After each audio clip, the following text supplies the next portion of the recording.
name's Suli Breaks and I'm a poet, writer / entrepreneur. I think it started from a passion perspective, you know what I mean? I needed something that kind of drove me and something that I was good at, but also something that I felt like I could expand within, you know, something that long term I could see myself taking to like new levels and heights without ever getting bored creatively or constructively.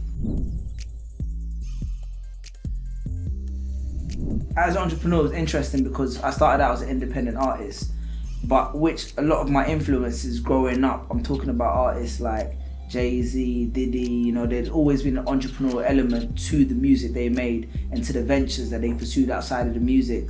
So starting out as an independent artist, I always knew that I was going to be very entrepreneurial, or have to be to achieve the heights or the success I wanted to, or even just to make the business sustainable.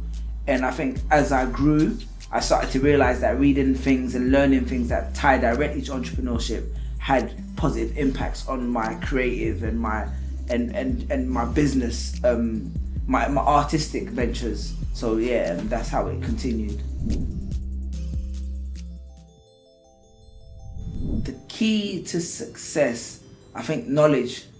Nothing beats. In business, it's not about working hard, it's about working smart. Like, I cannot preach that enough, and I'm still learning that, but I realized that the more information you have, the more you can manipulate, you know, especially someone who's used to coming from a creative discipline and thinking up ideas. Sometimes the idea is already done. It's about how you manipulate the previous application of those ideas to your own favor, leverage them. Challenges, I think for any entrepreneur, a lot of it is finding support, especially when whether it's just like practically or commercially. I think when you're trying to build something and a lot of people don't see the long-term vision, it's hard to get them invested in it, whether that's investing their time, their effort, their money.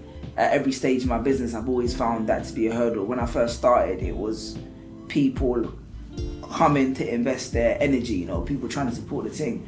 When I got further on, it was people investing their time, you know. I might need someone to help build something, you know, or may need someone to help shape an idea. And then as you grow and you become more sustainable, now it's people investing capital because you want to make it a bigger venture. And, you know, any smart business person knows that you want to try and exhaust as many resources as you can before using your own money to do things.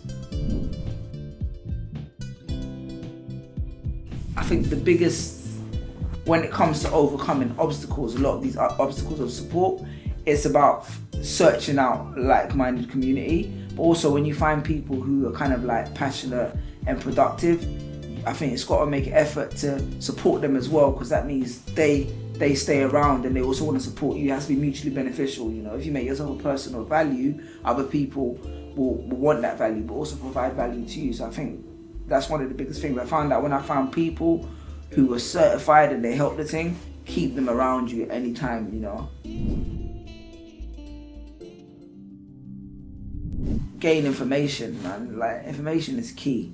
There's nothing more important in business than knowledge. Whether it's knowledge of your market, you know, knowledge of your industry, knowledge of trends, you know, knowledge of who's the right network to be in contact with. I think that's the most important thing.